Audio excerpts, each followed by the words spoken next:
तीर्थ स्थल पर हम भी कमेटी में बैठेंगे अयोध्या में।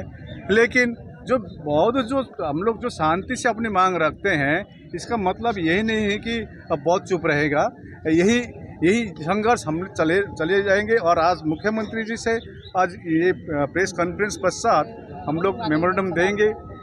लगभग यहाँ भारत के जितनी भी प्रमुख संस्थाएं हैं, बौद्ध संस्थाएं, लद्दाख से लेकर कन्याकुमारी और गुजरात से लेकर अरुणाचल प्रदेश के प्रत्येक राज्य के प्रतिनिधियों के यहाँ पर मेमोरेंडम है जो हम लोग मुख्यमंत्री को देने जा रहे हैं।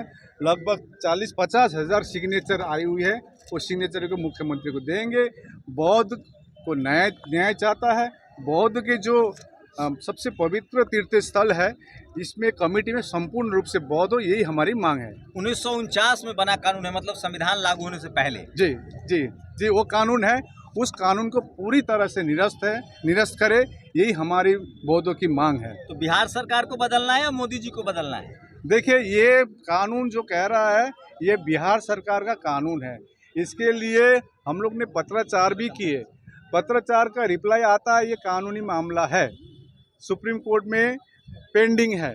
और सुप्रीम कोर्ट का 2013 का जो हमारे पास ये है, वो जजमेंट नहीं, वहाँ पे उसमें क्या कह रहा है कि ये लेजिस्लेटिव मैटर है। कोई कह रहा है लेजिस्लेटिव मैटर, कोई कह रहा है ये जुडिशरी मैटर। तो हमने तय की। सोचिए, मैं एक अयोध्या का मामला सुप्रीम कोर्ट से सुलझता है, और जाति जनगणना के लिए जाइए, चाहे महाबोधि मंदिर के लिए, वो कह रहे हैं कि ये सरकार करेगी। बहुत होशियारी। तो आप सेंट्रल गवर्नमेंट दिखाएगी, केंद्र दिखाएगी राज्य को, और राज्य दिखाएगी केंद्र को। हम एक ही मांग करते हैं। आज जो अनागरिक धम्मपाल की 160वीं जन्म जयंती के अवसर पर हम लोग ने एक पटना में एक शांति रैली की है, सरकार को ज्ञापन दी है। अब बहुत सारी बातें हुई है। कल हम लोग बैठ रहे हैं। यदि सरकार कुछ एक टाइम पीरियड पर कुछ निर्णय नहीं देती है, तो हम ये आंदोलन और चरम आंदोलन हम लोग देश भर में करेंगे। सोचिए, इस आंदोलन को समर्थन के लिए राजेंद्र गौतम आए हैं, अब कांग्रेस के नेता हैं, दिल्ली के विधायक भी हैं, क्या कहेंगे विधायक? सबसे पहले तो मैं समस्त देशवासियों को अनागरिक धम्मपाल जी की जयंती पर और पेरियार ईवी रामास्वामी नायकर जी की जयंती पर शुभकामनाएं देता हूं। और साथ ही साथ मैं एक बात स्पष्ट कर दूं, हमें किसी भी पचड़े में नहीं पड़ना है। हमें स्पष्टतः पता है कि ये लेजिस्लेटिव मैटर है, ये बिहार की सरकार को करना है, और बिहार की सरकार की नीयत ठीक नहीं है तो वो जल्दी कर दी जाएगी।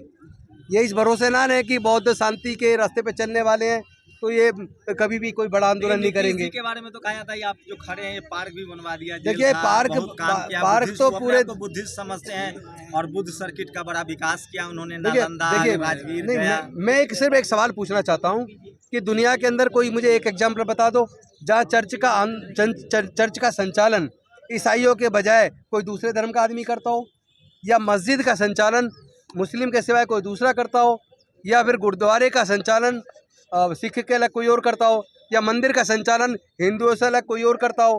तो जब उन धर्म के लोग अपने अपने आस्था के केंद्र का संचालन करते हैं, तो फिर बौद्धों के आस्था का केंद्र, जहाँ तथागत बुद्ध को ज्ञान की प्राप्ति हुई, जहाँ से पूरी दुनिया को शांति मानवता का संदेश गया, उस महाबोधि टेम्पल का संचालन में 4 पंडे क्यों है?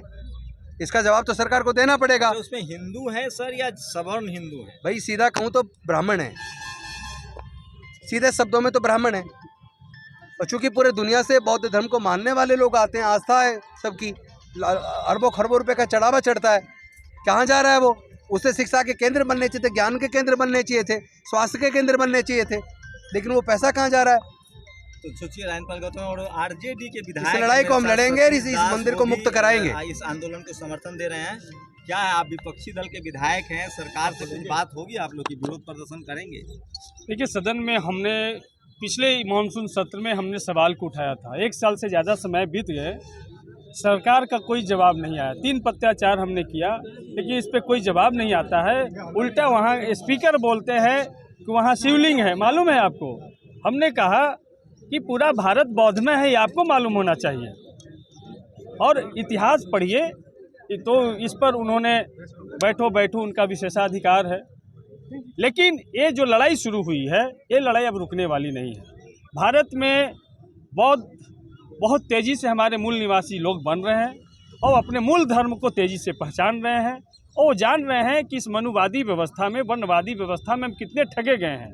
और सबसे पहले हमको धार्मिक गुलाम बनाया गया, उसके बाद शैक्षणिक गुलाम बनाया गया, फिर मानसिक गुलाम बना करके हमारा पूरा शोषण किया गया।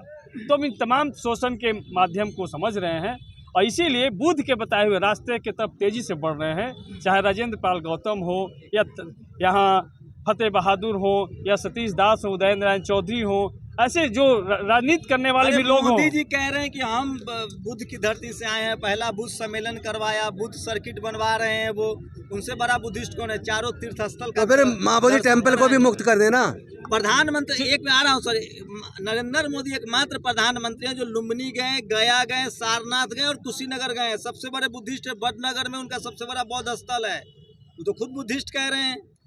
वो बुद्धिस्ट अपने आप को जब विदेश जाते तो कहते हैं असल में वो बोध गया इसलिए जा रहे हैं कि महाबोधि मंदिर को हिंदू मंदिर कैसे घोषित किया जाए। वहाँ पर राम जानकी मंदिर शुरुआत करते हैं, आरएसएस के मोहन भागवत जाते हैं और जो अपने पैंट के अंदर जो हाफ पैंट पहनकर बैठा है उससे हमको न्याय की उम्मीद नहीं है। पर भरोसा नहीं है।